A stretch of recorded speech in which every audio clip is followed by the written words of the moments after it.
सभी लोगों को नमस्कार। मैं आप सभी का स्वागत करती हूँ हमारे यूट्यूब चैनल अंडरस्टैंडिंग बेसिक्स में। तो इस वीडियो में आज हम क्या करने जा रहे हैं, इस वीडियो में हम आज चैप्टर 5 राइट्स इसको अंडरस्टैंड करेंगे। ठीक है, तो ये जो पूरा चैप्टर है वो हम बहुत छोटी छोटी वीडियोज़ में कवर करेंगे, जिसमें हम एक एक टॉपिक को सिस्टमैटिक तरीके से समझेंगे। इस वीडियो में स्पेसिफिकली हम क्या करेंगे, इस वीडियो में हम एक बेसिक इंट्रोडक्शन लेंगे कि राइट्स क्या होते हैं। ठीक है, क्यों इम्पॉर्टेंट है राइट्स को समझना। ठीक है, ये सारी चीज़ें हम बेसिक इंट्रोडक्शन के तौर पर कवर करेंगे। और साथ ही साथ हम अपना जो फर्स्ट टॉपिक है इस पर्टिकुलर चैप्टर का, वो है व्हाट आर राइट्स।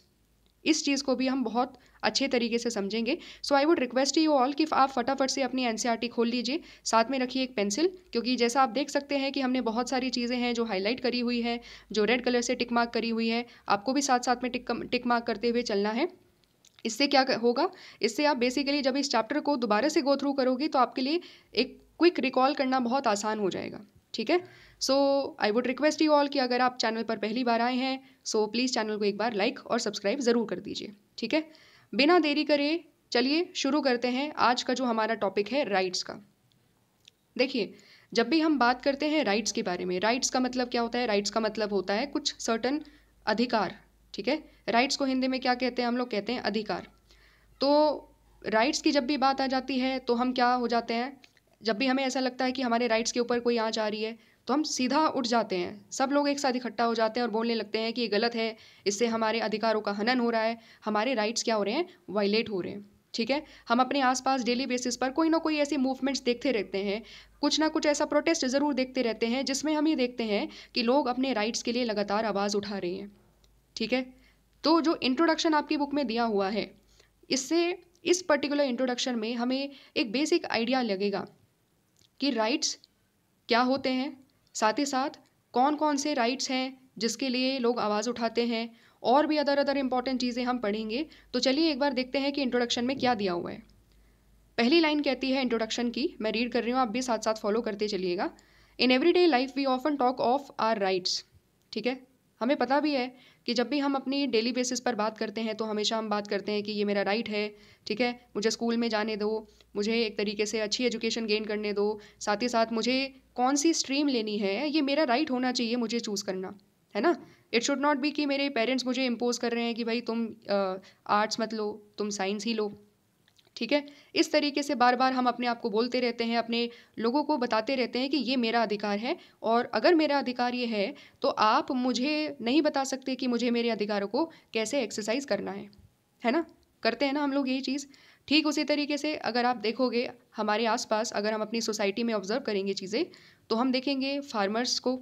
फार्मर्स क्या कहते हैं? फार्मर्स कहते हैं, फार्मर्स अपनी राइट्स की जब डिमांड करते हैं तो वो क्या डिमांड करते हैं? वो ये डिमांड करते हैं कि फार्मर्स को भी रीज़नेबल प्राइस मिलना चाहिए। ठीक है, और वो क्या डिमांड करते हैं, और वो हाई एमएसपी की डिमांड करते हैं कि जो उनको एमएसपी मिल रहा है वो और ज़्यादा बढ़ना चाहिए, क्योंकि उनको जो अभी वर्तमान में जो एमएसपी मिल रहा है उनसे उनके एक्सपेंडिचर एक तरीके से वो फुलफ़िल नहीं कर पा रहे हैं। ठीक है, और वो चाहते हैं कि उनकी जो इनकम है वो और ज़्यादा हो, इसलिए वो हाई एमएसपी की डिमांड्स करते हैं। सिमिलरली विमेन जब अपने राइट्स की बात करती है तो वो क्या बात कर रही है? आज के टाइम में हम देखेंगे कि जब विमेन अपने राइट्स की बात कर रही है तो वो बात कर रही है एजुकेशन की, कि एजुकेशन का राइट है और एजुकेशन विमेन को भी मिलना चाहिए। और क्या बात कर रहे हैं? और बात किया जा रहा है सेफ वर्क प्लेस की, कि विमेन का ये राइट है कि उनको एक सेफ वर्क प्लेस मिले, ताकि वो बिना किसी फियर के अपने वर्क प्लेस में काम कर सके। और क्या डिमांड किया जा रहा है? They are demanding equal pay, कि अगर मेल को दिया जा रहा है एक हायर पे तो विमेन को कम पे क्यों दिया जा रहा है, जबकि दोनों सेम काम कर रहे हैं। तो वो डिमांड कर रही है they have a right to fair pay and equal pay. ठीक है, सिमिलरली अगर हम राइट्स की बात करें तो ऐसा नहीं है कि केवल इंडियन सोसाइटी में ही राइट्स के लिए डिमांड्स उठती रहती है। हम अमेरिका की सोसाइटी को भी समझ सकते हैं। अमेरिका में क्या हुआ था? अमेरिका में सिविल राइट्स मूवमेंट हुई थी। ठीक है, तो ये जो पर्टिकुलर इमेज आपकी बुक में दी हुई है, ये जो छोटी सी इमेज यहाँ पर दी हुई है, ये अमेरिका की सिविल राइट्स मूवमेंट की एक इमेज है। सिविल राइट मूवमेंट्स कौन लीड कर रहे थे? सिविल राइट मूवमेंट अमेरिका में रहने वाले जो ब्लैक इंडिविजुअल्स हैं वो लड़ रहे थे। क्यों लड़ रहे थे? Because they were demanding certain rights. कौन कौन से राइट्स थे? ये प्ले कार्ड्स जो आपको वाइट वाइट प्ले कार्ड्स उस पर कुछ लिखा हुआ है, वो ये सारे राइट्स ही थे जो डिमांड कर रहे थे। क्या क्या थे एक बार देख लेते हैं। एक प्ले कार्ड में लिखा हुआ है and segregated rules in public schools, मतलब मतलब ये था कि पब्लिक स्कूल्स में कहीं ना कहीं ब्लैक्स और वाइट के बीच में सेग्रीगेशन था, ठीक है। स्कूल्स अलग अलग थे ब्लैक्स और वाइट्स के, तो उसको ख़त्म करने की वो बात कर रहे हैं। और क्या बात कर रहे हैं, we demand voting rights now. क्या डिमांड कर रहे हैं, वोटिंग राइट्स।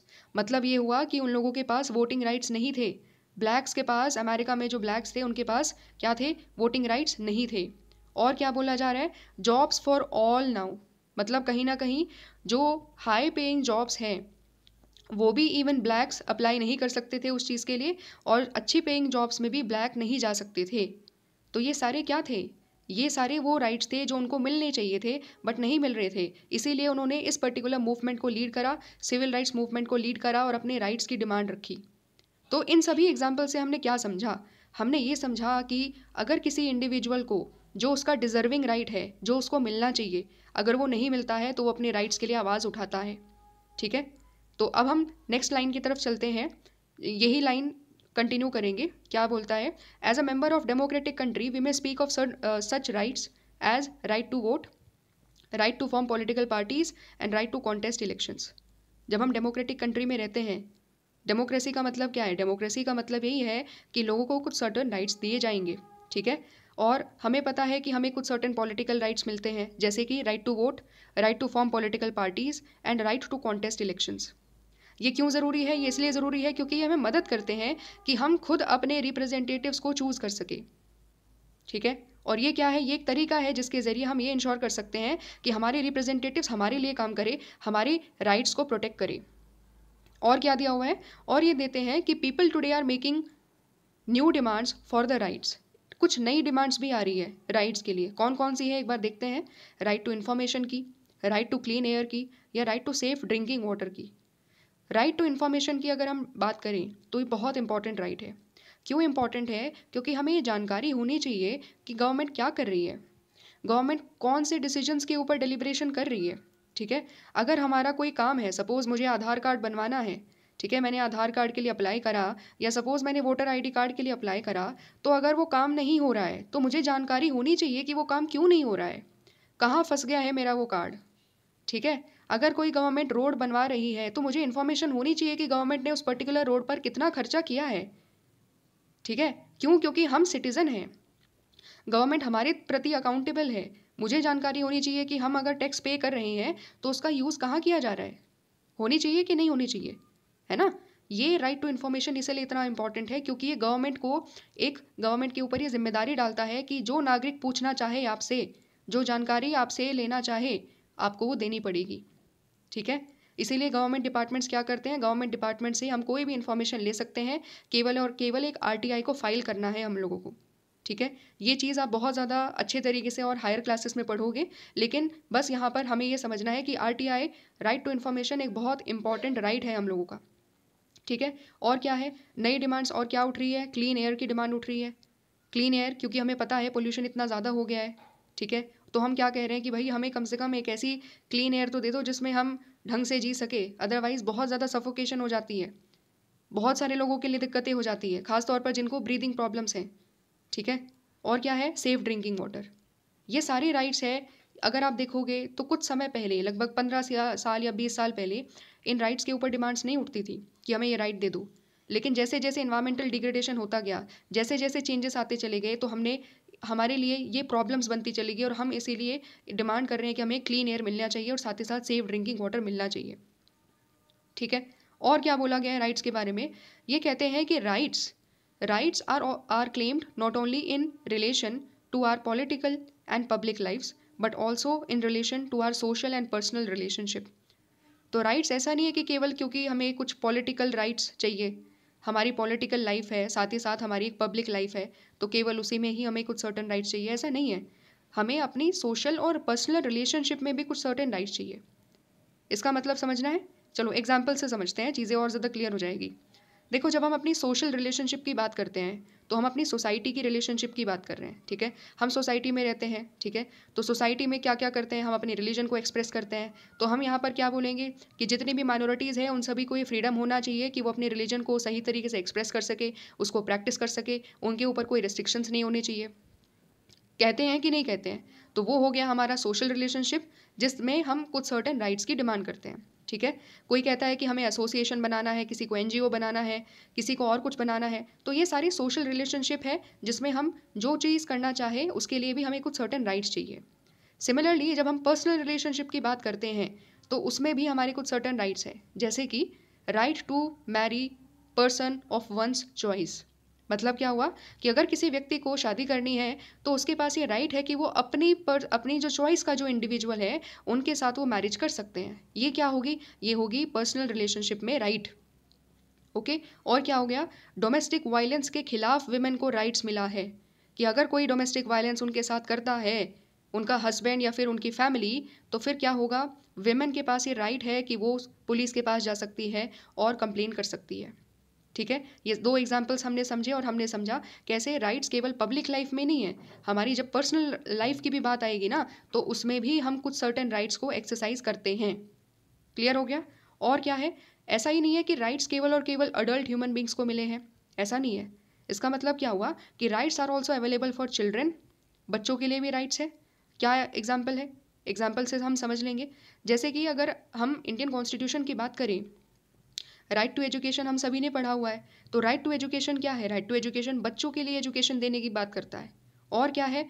चाइल्ड लेबर ना हो, चाइल्ड लेबर नहीं होना चाहिए। इसमें भी, इसके लिए भी हमारे कॉन्स्टिट्यूशन में प्रोविजन बनाए गए हैं आर्टिकल 24 के अंतर्गत। ठीक है। तो ये हम लोगों ने राइट्स देखे। साथ ही साथ अनबॉर्न फीटसेस के लिए भी है। अनबॉर्न फीटसेस के लिए राइट्स क्या है कि भाई कोई भी सेक्स डिटर्मिनेशन नहीं करवाएगा। ठीक है। इसके ऊपर हमने कंप्लीटली बैन लगा दिया है, क्योंकि जब सेक्स डिटर्मिनेशन करवाया जाता था तो उसके बाद जो बेटियां हुआ करती थी उनको पहले ही मार दिया जाया करता था। हमने इसके ऊपर बैन लगा दिया है। ठीक है। और इवन एनिमल्स को भी हमने कुछ सर्टेन राइट्स दिए हैं। ऐसा ही नहीं है कि केवल ह्यूमन बींग्स के लिए राइट्स है, एनिमल्स के लिए भी राइट्स है। जैसे हमने नेशनल पार्क्स को बनाया है।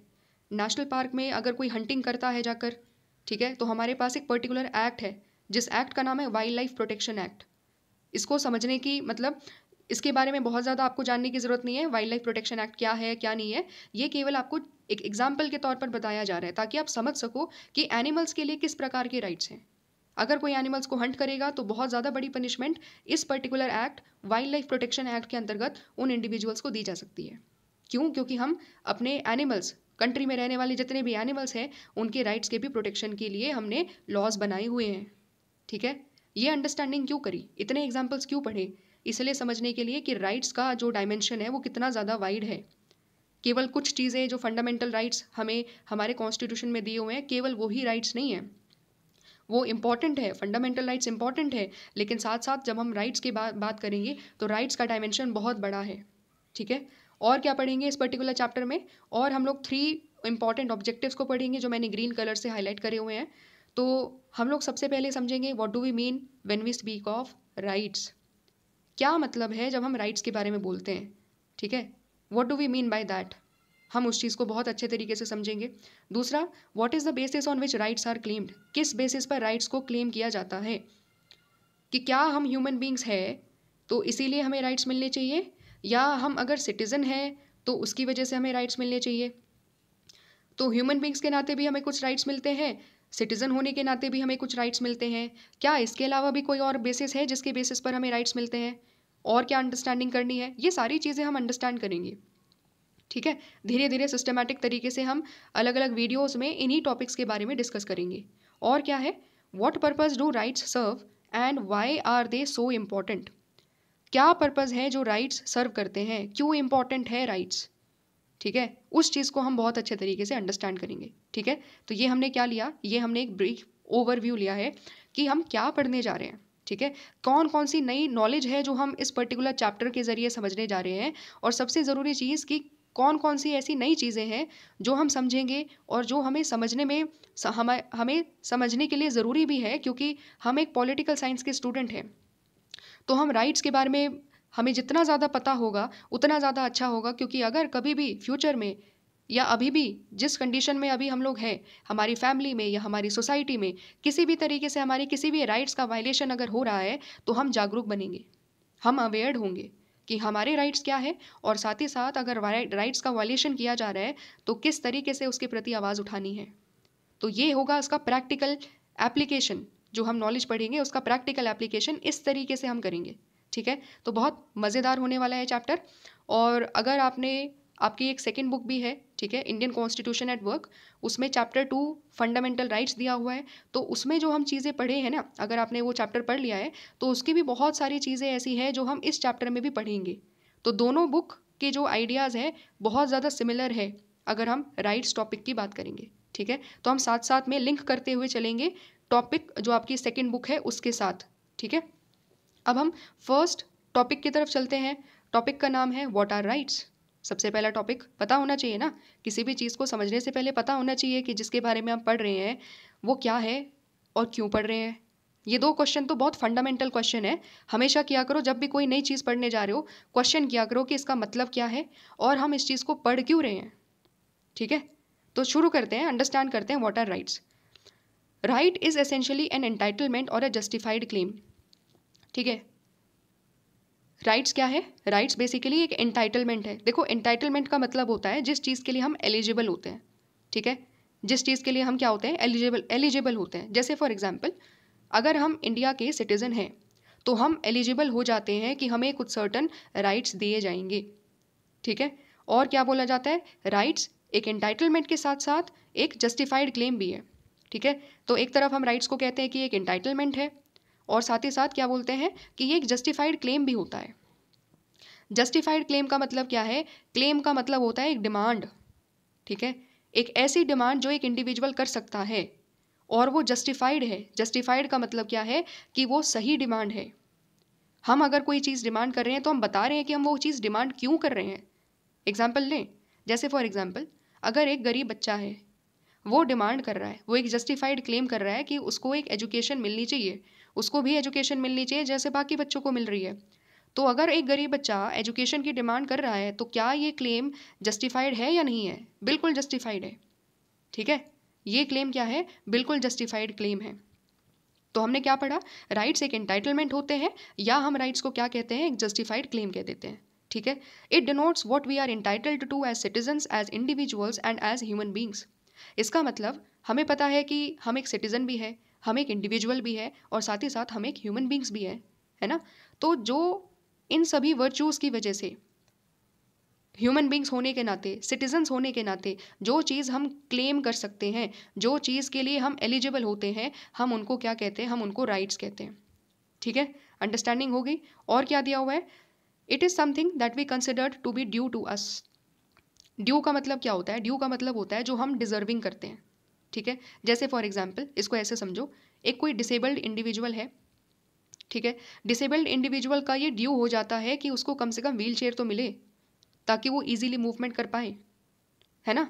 तो वो क्या हो गया? व्हील चेयर मिलना एक तरीके से वो एक राइट क्लेम कर सकता है कि ये मेरा जस्टिफाइड क्लेम है कि मुझे व्हील चेयर मिलनी चाहिए, क्योंकि बाकी लोग अपने आराम से चल सकते हैं लेकिन मैं एक डिसेबल्ड इंडिविजुअल हूँ और मुझे व्हील चेयर मिलना चाहिए। समझ में आ गया? तो ये राइट्स क्या है? राइट्स होते हैं due to a certain individual. और क्या है? Rights are something that the rest of society must recognize as being a legitimate claim, ठीक है। राइट्स को क्या है? पूरी सोसाइटी को भी रिकॉग्नाइज करना होगा उसको। जब हम राइट्स डिमांड करते हैं कि पूरी सोसाइटी को भी रिकॉग्नाइज करना होगा कि वो राइट है। इसका मतलब यहाँ पर हम नेक्स्ट लाइन में समझेंगे और एक एग्जाम्पल के साथ समझेंगे, ये चीज़ बिल्कुल क्लियर हो जाएगी, ठीक है। मैं नेक्स्ट लाइन को पढ़ती हूँ। This does not mean that everything that I regard to be necessary and desirable is a right. देखो, अब तक हमने क्या डिस्कस करा? अब तक हमने आराम से डिस्कस करा कि राइट्स का मतलब होता है कुछ सर्टन क्लेम, जो हम डिमांड करते हैं वो हमारे लिए राइट्स हो जाते हैं। बट मेरा क्वेश्चन है कि क्या जो चीज़, हम लोग तो बहुत सारी चीज़ें डिमांड करते हैं, तो क्या हर क्लेम, हर डिमांड क्या राइट हो सकती है? नहीं ना। एग्जाम्पल समझे? देखो, कोई एक बाइक पर स्टंट करता है, एक इंडिविजुअल, ठीक है, बहुत अच्छा स्टंट करता है वो, तो उसको क्या लग रहा है? उसको ये डिज़ायरेबल लग रहा है, उसको ये चीज़ डिज़ायरेबल लग रही है कि वो अपने स्टंट को पब्लिक में शो करे। तो क्या वो ये राइट मांग सकता है? क्या एक पर्टिकुलर चीज़ को वो एक राइट कह सकता है कि उसको राइट होना चाहिए कि वो मार्केट प्लेस में जा कर के स्टंट कर रहा है जहाँ पर बहुत सारे लोग हैं? क्या उसको वहाँ पर हम ये राइट दे सकते हैं कि वहाँ पर जाकर वो स्टंट करे? बताओ आप। नहीं दे सकते ना।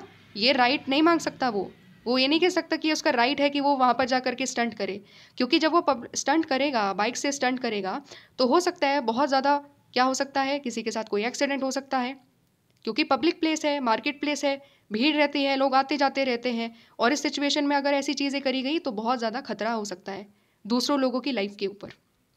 इसीलिए हर एक पर्टिकुलर इंडिविजुअल जो कुछ भी डिमांड करता है कि भाई हम ये अच्छा कर रहे हैं तो हमें ये राइट मिलना चाहिए, तो हर एक चीज़ को हम राइट नहीं बोल सकते। हर एक डिमांड जो हमें लगता है डिज़ायरेबल है और ज़रूरी है, नेसेसरी है, वो राइट क्लेम नहीं करी जा सकती। एज अ राइट हम उसको क्लेम नहीं कर सकते, क्योंकि हमने समझ लिया कि जब हम राइट क्लेम करेंगे तो रेस्ट ऑफ सोसाइटी को उसको रिकॉग्नाइज करना पड़ेगा। ठीक है, इस चीज़ को हम और अच्छे तरीके से समझेंगे। एक बार मैं लास्ट लाइन पढ़ती हूँ। There is a distinction between what I want and think I am entitled to and what can be designated as rights. आराम से समझना इस चीज़ को। देखो क्या बोल रहा है कि एक डिस्टिंक्शन होता है, एक डिस्टिंक्शन होता है कि मुझे क्या चाहिए, what I want, and what I think I am entitled to, जो मुझे लगता है कि मुझे मिलनी चाहिए, और साथ ही साथ वो मेरी एक वॉन्ट भी है, मेरी एक इच्छा भी है। उसमें अंतर होता है और एक राइट्स में अंतर होता है। ठीक है, हर एक चीज़ जो हमें चाहिए, हर एक चीज़ what I want and think I am entitled to, वो हमें राइट के तौर पर नहीं दी जा सकती। ठीक है, क्यों नहीं दी जा सकती, इसको हम यहाँ पर समझ सकते हैं। जैसे मैंने एक ब्लू कलर का बॉक्स बनाया हुआ है, ये ब्लू कलर का बॉक्स क्या है, एक सोसाइटी है। सपोज ये वो सोसाइटी है जिसमें हम रहते हैं, और ये छोटे छोटे डॉट्स क्या है, ये हम सब हैं, इंडिविजुअल्स हैं। तो हमें पता है कि ये जो पूरी की पूरी ब्लू डॉट है, ये एक सोसाइटी है और हम सोसाइटी के पार्ट है ना। अब यहाँ पर अगर कोई एक इंडिविजुअल कुछ भी डिमांड करने लगे, तो हमें ये भी तो ध्यान रखना पड़ेगा ना कि वो डिमांड बाकी लोगों को तो नुकसान नहीं पहुँचा रही, क्योंकि एक इंडिविजुअल तो नहीं रहता सोसाइटी में, बाकी सब लोग भी रहते हैं सोसाइटी में। तो इसका मतलब क्या हुआ, इसका मतलब ये हुआ कि अगर किसी को हम ये बोलेंगे कि अगर आप ये चीज़ डिमांड कर रहे हो, आप ये चीज़ को एक राइट के तौर पर डिमांड कर रहे हो, तो वो चीज़ हम तब देखेंगे कि पूरी की पूरी सोसाइटी को तो कहीं नुकसान नहीं हो रहा उसकी वजह से। इसका मतलब क्या हुआ, इसका मतलब हुआ कि सोसाइटी को रिकॉग्नाइज करना होगा कि ये जो राइट डिमांड किया जा रहा है, क्या वो दिया जा सकता है या नहीं दिया जा सकता। ठीक है, अगर कोई बाइक के मतलब जैसे मैंने एग्जांपल बताया था, अगर कोई स्टंट करना चाहता है रोड पर या फिर मार्केट पर, तो पूरी सोसाइटी को ये पहले एक बार सोसाइटी को रिकॉग्नाइज करना पड़ेगा कि ये चीज़ सही है या नहीं है। और सोसाइटी क्या रिकॉग्नाइज करेगी, सोसाइटी बोलेगी नहीं, हमारे लिए खतरा हो जाएगा। वो कोई पब्लिक ऐसी प्लेस थोड़ना है जहाँ पर स्टंट किया जा सकता है। जस्ट बिकॉज आपको स्टंट अच्छा लगता है डज नॉट मीन कि आप कहीं भी कुछ भी करने लगोगे, है ना। समझ में आ गया कि what I think, what I want and I consider it necessary as well as desirable for my self, ज़रूरी नहीं है कि वो सोसाइटी रिकॉग्नाइज करे। समझ में आ गया, क्लियर होगी। तो डिफरेंस है कि जो हम क्लेम करना चाहते हैं, क्या वो हम राइट हो सकता है हमारा या नहीं हो सकता। ठीक है, सिमिलरली एक और एग्जाम्पल ले लो, छोटा सा एग्जाम्पल ले लो। अगर सपोज हम ये बोले कि भाई स्मोकिंग का एक राइट हो जाना चाहिए, मुझे स्मोकिंग बहुत पसंद है, तो मैं चाहता हूँ कि स्मोकिंग को मेरा एक तरीके से स्मोकिंग को का राइट मुझे मिल जाना चाहिए। स्मोकिंग का राइट मिलने का मतलब पता है क्या है, इसका मतलब ये है कि आप जब चाहोगे, कहीं भी चाहोगे, आप उसको एक्सरसाइज कर सकते हो और कोई रोक नहीं सकता। बट क्या ये चीज़ है, ये चीज़ अगर हो जाएगी तो नुकसान होगा कि नहीं होगा पूरी सोसाइटी को। तो आप स्मोकिंग को एज अ राइट के तौर पर क्लेम नहीं कर सकते, क्योंकि बाकी सोसाइटी के लोग उस चीज़ को मना कर देंगे। समझ में आ गया। ये दो एग्जाम्पल से आई होप आपको एक अंडरस्टैंडिंग मिल गई होगी कि राइट्स क्या होते हैं। ये चीज़ और ज़्यादा क्लियर हो जाएगी। नेक्स्ट पैराग्राफ की तरफ हम बढ़ते हैं। तो नेक्स्ट पैराग्राफ में क्या दिया हुआ है, rights are primarily those claims that I along with others regard to be necessary for leading a life of respect and dignity. ठीक है, बहुत सिंपल सी लाइन है और इंपॉर्टेंट लाइन भी है, टिक मार्क कर लो उसको। क्या बोलते हैं कि राइट्स वो क्लेम होते हैं जो मेरे साथ साथ बाकी सभी लोग भी रिकॉग्नाइज करें कि वो ज़रूरी है। क्यों ज़रूरी है, कि उससे हमारी जो लाइफ है वो एक रिस्पेक्टफुल लाइफ होगी, एक डिग्निटी की लाइफ होगी। कोई भी चीज़ जो हमें लगता है कि ये मेरे मन की इच्छा है, उसको हम एक राइट के तौर पर डिमांड नहीं कर सकते। वो चीज़ें जो हमारी लाइफ को एक रिस्पेक्टफुल लाइफ बनाएं, एक डिग्निफाइड लाइफ बनाएं, उसको हम राइट के तौर पर क्लेम कर सकते हैं। आई होप अब चीज़ें क्लियर होगी उन लोगों को जिनको वो एग्जाम्पल्स के ज़रिए भी चीज़ें समझ में नहीं आई थी। ठीक है, तो अब हम समझते हैं इसके पर्टिकुलर एग्जाम्पल्स। ठीक है, कि कैसे जो राइट्स होते हैं उसकी वजह से हमारी जो लाइफ होती है वो एक life of respect and dignity एक तरीके से बन जाती है। ठीक है, क्या बोलते हैं कि rights represent the conditions that we collectively see as a source of self respect and dignity. वही सेम टू सेम बात बोली गई है। एग्जाम्पल दिया हुआ है, क्या एग्जाम्पल दिया हुआ है? Right to livelihood. Right to livelihood को हम कंसिडर कर सकते हैं कि इसकी वजह से हम एक लाइफ ऑफ डिग्निटी जी पाएंगे। लाइफ ऑफ डिग्निटी का मतलब क्या है भाई? लाइफ ऑफ डिग्निटी का मतलब होता है एक रिस्पेक्टफुल लाइफ, कि हाँ हमारे पास बेसिक कंडीशन है, हमारे पास फूड है, हमारे पास एजुकेशन है, हमारे पास वो सब कुछ है जो एक ह्यूमन बींग्स के पास होना चाहिए। ठीक है, इसका मतलब होता है एक लाइफ ऑफ डिग्निटी। तो जब हमारे पास राइट टू लाइवलीहुड हो जाएगा तो क्या मिलेगा?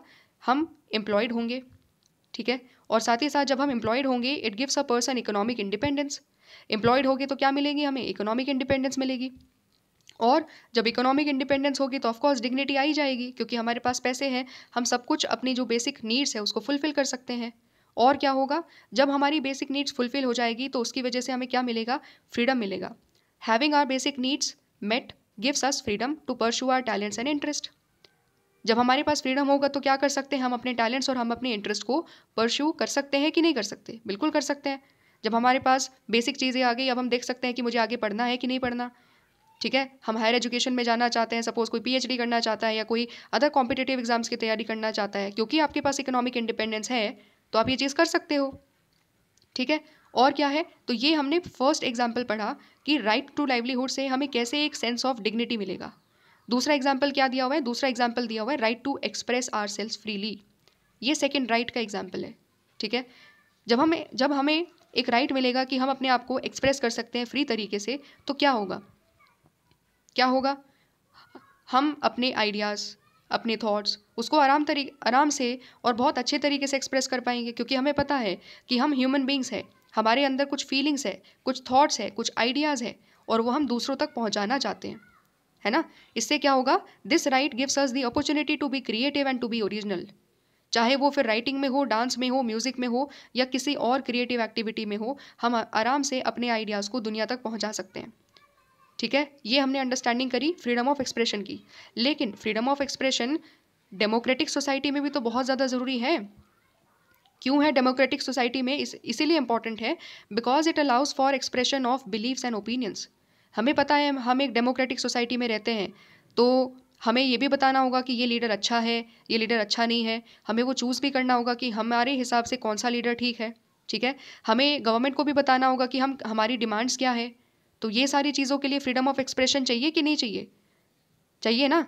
तो अगर यही नहीं होगा तो फिर हम कैसे गवर्नमेंट के साथ इंटरैक्ट कर पाएंगे? कैसे गवर्नमेंट को बता पाएंगे कि हम आपके काम से संतुष्ट नहीं है और हम चाहते हैं कि आप कुछ नए स्टेप्स लो? नहीं बता पाएंगे। इसीलिए भी फ्रीडम ऑफ एक्सप्रेशन एक डेमोक्रेटिक सोसाइटी में होना बहुत ज़्यादा ज़रूरी है। ठीक है, तो हमने क्या पढ़ा? हमने दो सर्टेन एग्जाम्पल्स पढ़े। पहला राइट टू लाइवलीहुड और साथ ही साथ right to express ourselves freely. और हमने ये समझा कि कैसे ये इंपॉर्टेंट है, कैसे ये इंपॉर्टेंट है एक सेंस ऑफ डिग्निटी और एक सेंस ऑफ रिस्पेक्टफुल लाइफ जीने के लिए।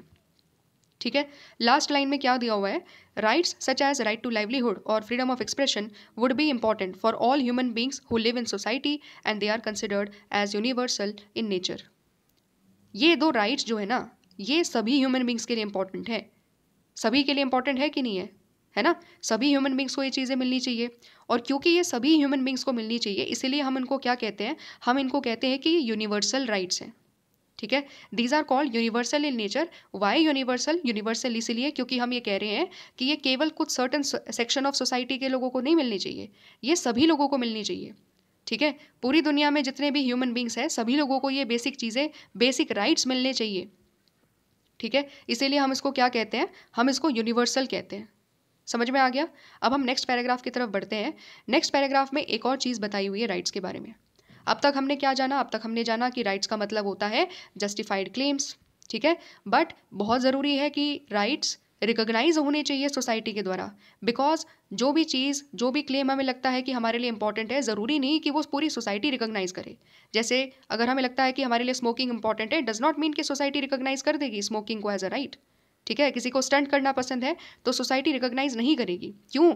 क्योंकि हमें पता है कि जो राइट्स होते हैं वो एक sense of respectful life and dignified life के लिए ज़रूरी होते हैं।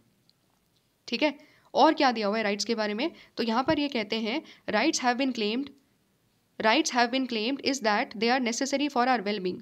Another grounds on which the rights have been claimed is that they are necessary for the well being. हमारे वेल बींग के लिए बहुत ज़्यादा ज़रूरी है राइट्स। ठीक, क्या बोलते हैं और they have individuals to develop their talents and skills, they help individuals to develop their talents and skills. मतलब क्या हुआ, मतलब ये हुआ कि राइट्स हमें मदद कर रहे हैं हमारे टैलेंट्स और हमारी स्किल्स को डेवलप करने के लिए।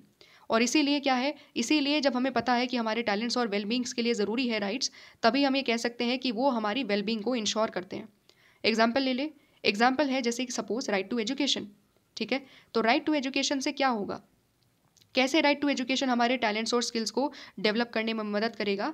तो राइट टू एजुकेशन सबसे पहले क्या करेगा, it helps to develop our capacity to reason, question करने की कैपेसिटी को डेवलप करता है कि अच्छा ये चीज़ सोसाइटी में हो रही है तो क्यों हो रही है, क्या रीज़न है इसके पीछे। हम चीज़ों को इस तरीके से सिस्टमैटिक तरीके से समझने लगते हैं, क्वेश्चन करने लगते हैं अपने आसपास।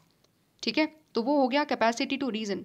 गिव्स अस यूजफुल स्किल्स, हमें कुछ सर्टेन यूजफुल स्किल्स आती है, रीडिंग स्किल्स आती है, हम अच्छा लिख सकते हैं, हम अच्छा बोल सकते हैं, हम अपने विचारों को दुनिया तक पहुंचा सकते हैं। किसकी वजह से, एजुकेशन की वजह से।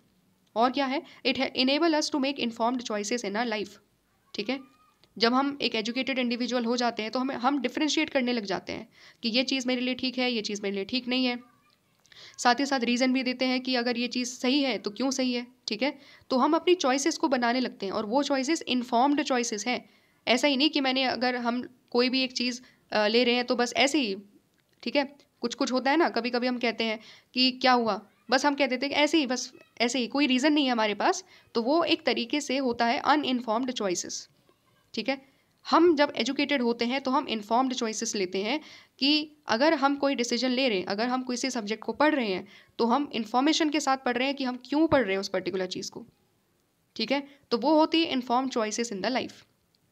सिमिलरली अगर हमें कोई प्रोफेशन में जाना है तो हम बहुत इन्फॉर्म्ड तरीके से लेंगे कि मेरे स्किल सेट क्या है, उस प्रोफेशन की डिमांड क्या है। ठीक है, क्या वो प्रोफेशन की डिमांड और मेरे स्किल सेट मैच करते हैं या नहीं करते हैं। ठीक है, क्या मेरा इंटरेस्ट है उस प्रोफेशन में या नहीं है। ये सारी चीज़ें क्या है, इन्फॉर्म्ड चॉइसेस है जो हम अपनी लाइफ में लेते हैं, क्योंकि हमें वो एजुकेशन ने वो रैशनैलिटी हमारे अंदर डेवलप कर दी है। ठीक है, और क्या बोलता है, तो यहाँ से हम लोगों ने अंडरस्टैंडिंग क्या ली, यहाँ से हमने अंडरस्टैंड करा कि जब हम राइट्स की बात करते हैं ना, तो राइट्स वो क्लेम होते हैं जो हमारे वेलबींग के लिए बहुत ज़्यादा ज़रूरी है। ठीक है, मतलब राइट्स पॉजिटिव कंडीशंस होती है, राइट्स कभी भी नेगेटिव कंडीशंस नहीं होती है। ठीक है, मैं इस लाइन को पढ़ रही हूँ जो मैंने यहाँ पर ब्लू कलर से लिखा हुआ है, एक्स्ट्रा ऐड किया हुआ है। Rights are positive conditions which helps us to develop our talents and abilities. क्या है राइट्स, पॉजिटिव कंडीशंस। कोई भी नेगेटिव कंडीशन को आप एज अ राइट डिमांड नहीं कर सकते, क्योंकि हमें पता है अगर हम राइट्स की बात करेंगे तो राइट्स का मतलब एक पॉजिटिव चीज़ है, नेगेटिव चीज़ नहीं है। ठीक है, जो मेरे को डेवलप करने में मदद करेगी, मेरी पर्सनालिटी को डेवलप करने में मदद करेगी। क्या स्मोकिंग या फिर स्टंटिंग करना, ये सारी चीज़ें क्या पर्सनालिटी डेवलपमेंट या पॉजिटिव मेजर्स हो सकते हैं? नहीं। इसका मतलब क्या हुआ, राइट्स का मतलब है पॉजिटिव कंडीशंस। ठीक है, राइट्स का मतलब क्या हो गया, पॉजिटिव कंडीशंस जो हमारे टैलेंट्स और हमारी स्किल्स को डेवलप करने में मदद करे। एक कंस्ट्रक्टिव चीज़ ही राइट्स हो सकती है, कंस्ट्रक्टिव चीज़ को ही हम राइट के तौर पर क्लेम कर सकते हैं। समझ में आ गया? ठीक है, अब और क्या दिया हुआ है, if an activity is injurious to our health and well being then it can not be claimed as right. बहुत सिंपल सी बात बोल दी, अभी हम यही चीज़ डिस्कस कर रहे थे। राइट्स पॉजिटिव कंडीशंस होती है, अगर कोई भी एक्टिविटीज़ की वजह से हमारी लाइफ या दूसरों लोगों की लाइफ को कोई खतरा पहुंच रहा है, हम उस चीज़ को एक राइट के तौर पर डिमांड नहीं कर सकते। ठीक है, इसका मतलब दो तरीके से डिमांड उठाई जा सकती है, एक वो डिमांड जो सही डिमांड है, एक वो डिमांड जो गलत डिमांड है। गलत डिमांड को हम कभी भी राइट के तौर पर डिमांड नहीं कर सकते, वो कभी भी राइट नहीं मानी जाएगी। लेकिन जो सही डिमांड है, अगर वो लोगों का बेनिफिट कर रही है, अगर वो सोसाइटी का बेनिफिट कर रही है, तो वो डिमांड को हम राइट के तौर पर रिकॉग्नाइज कर सकते हैं। क्लियर? ठीक है, एग्जाम्पल देख लेते हैं कौन कौन सी ऐसी एक्टिविटीज़ है जो सोसाइटी के लिए भी खतरा हो सकती है, साथ ही साथ हमारे लिए भी खतरा हो सकती है। Prohibited drugs.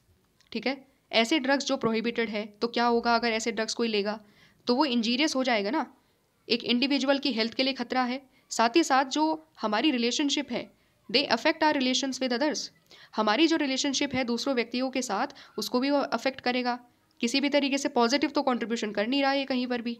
इसका मतलब क्या है, इसको हम राइट्स के तौर पर नहीं बोल सकते कि कोई इंडिविजुअल ये डिमांड करने लगे कि मेरे को ड्रग्स लेने का अधिकार है। नहीं, नहीं दिया जा सकता। ठीक है, we can not insist that we have a right to inhale or inject the drugs or smoke tobacco. ये राइट्स भी हम नहीं दे सकते कि हम इंजेक्ट कर रहे हैं ड्रग्स को या फिर तंबाकू एक तरीके से स्मोक कर रहे हैं, ठीक है। In case of smoking it may even be injurious to the health of the people who may be around us, ठीक है। अगर कोई स्मोक कर रहा है, हमारे आसपास अगर कोई स्मोकर है, तो उस स्मोकर के आसपास जितने भी लोग हैं उसके ऊपर भी खतरा होगा कि नहीं होगा? वो भी तो इनहेल करेंगे उस पर्टिकुलर एयर को, समझ रहे हो? सिमिलरली ड्रग्स की जब हम बात करेंगे, ड्रग्स में not only injure our health but they also sometimes change our behaviour pattern and makes us danger to the other people. कोई भी व्यक्ति ड्रग्स ले रहा है, अपनी लाइफ पर तो इफेक्ट पड़ ही रहा है, उसकी लाइफ तो खराब हो ही रही है, लेकिन साथ साथ में जो दूसरे लोग हैं जिसके साथ उसकी रिलेशनशिप है, कहीं ना कहीं उसकी फैमिली और बाकी लोगों के ऊपर भी तो इफेक्ट पड़ेगा, क्योंकि उसका बिहेवियर चेंज पैटर्न, उसका जो बिहेवियर है वो चेंज हो जाएगा।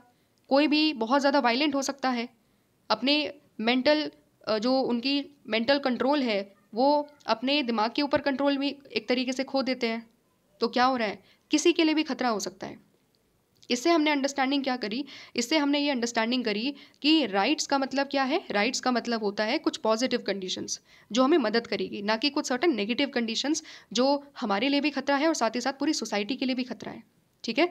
तो अगर हम दोबारा से समझें, रिकॉल करें कि हमने क्या पढ़ा। हमने पढ़ा राइट्स का मतलब होता है एंटाइटलमेंट या फिर एक जस्टिफाइड क्लेम, ठीक है। और क्या पढ़ा, राइट हमेशा एक लेजिटिमेट क्लेम होता है, एक ऐसा क्लेम जो बिल्कुल राइट क्लेम है, ठीक है। कोई भी चीज़ को हम क्लेम नहीं कर सकते कि ये हमारा राइट है, नहीं, ऐसा क्लेम जो राइटफुल क्लेम है उसी को ही हम अपना राइट्स मानेंगे। और क्या बोला है, राइट्स वो क्लेम है जो हमारे लिए ज़रूरी है क्योंकि ये हमें एक life of respect and dignity की लाइफ जीने में मदद करते हैं। और क्या हमने समझा, और हमने ये समझा कि राइट्स वो क्लेम है जो हमारी वेलबींग को इंश्योर करते हैं, साथ ही साथ वो पॉजिटिव कंडीशंस है जो हमें मदद करते हैं कि हम अपने टैलेंट्स और अपनी स्किल्स को डेवलप कर सके, ठीक है। कोई भी ऐसी चीज़ जो खतरा है हमारे लिए और हमारी सोसाइटी के लिए, उस पर्टिकुलर क्लेम को हम राइट्स के तौर पर रिकॉग्नाइज नहीं कर सकते, ठीक है। तो ये बेसिक सिंपल सा इंट्रोडक्शन था। आई होप कि आपको चीज़ें समझ में आई होगी और इसी तरीके से हम अपना नेक्स्ट टॉपिक को भी करेंगे। तो जो नेक्स्ट वीडियो है उसमें हम क्या अंडरस्टैंड करेंगे, उस वीडियो में हम अंडरस्टैंड करेंगे where do rights come from, ठीक है। अभी हमने जाना कि राइट्स क्या है, अब हम समझेंगे कि राइट्स हमें देता कौन है, कहाँ से राइट्स हमारे पास आते हैं, ठीक है। तो अगर आपको ये वीडियो हेल्पफुल लगा हो so please do like this particular channel and subscribe this particular channel. और मिलते हैं नेक्स्ट वीडियो में, तब तक इसी तरीके से मन लगा करके पढ़ते रहिए, हंसते रहिए, मुस्कुराते रहिए, ठीक है। मिलेंगे नेक्स्ट वीडियो में, तब तक सभी लोगों को नमस्कार।